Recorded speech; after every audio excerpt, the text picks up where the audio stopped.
Our thought for today is God is our refuge and strength, a very present help in time of trouble.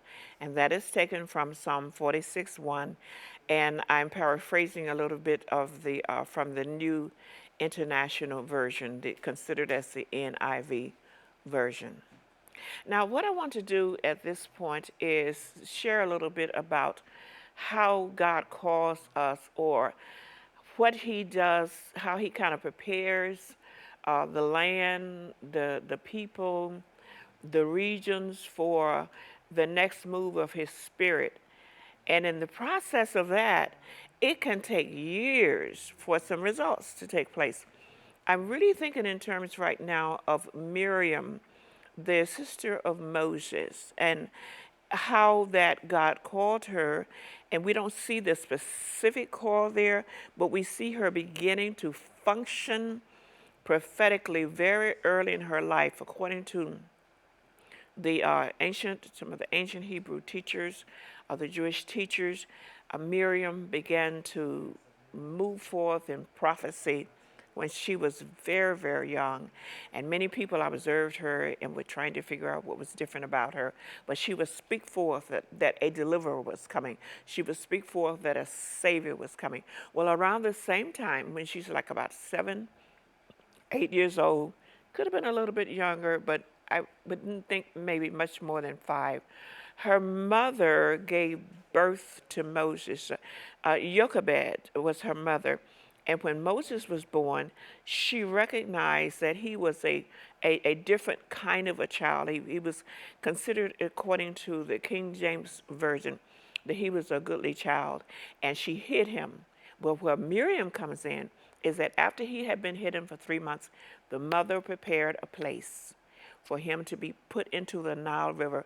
And Miriam, being a prophet or a prophetess, placed him in the Nile at the appropriate time so that he could go to the palace, that the Pharaoh's daughter would locate him at the right time and the right season and draw him out of the water. Moses meaning drawn out of the water, Moises drawn out of the water. And he was raised there to deliver the children of Israel out of Egypt. And when they were at the brink of deliverance, Miriam had in her hand a tambourine. Many women had tambourines. When they reached shore, when they reached the dry place, if you will, to the edge of the beach, she pulled out the tambourine, began to beat the tambourine, and she began to sing.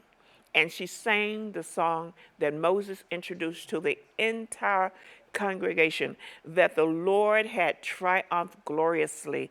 The horse and rider had been drowned in the sea. So you have a little girl who's been called to function prophetically by the things that she did, the acts that she was called for to do, placing the baby in the water, and after the safe journey on shore, she led thousands upon thousands of women in songs and dances.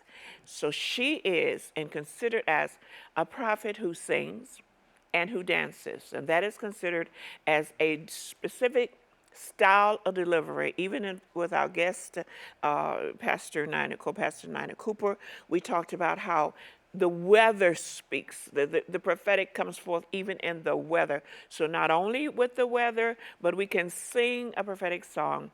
We can dance a prophetic dance. And many are called in those categories in the arts to answer the call of God upon their lives.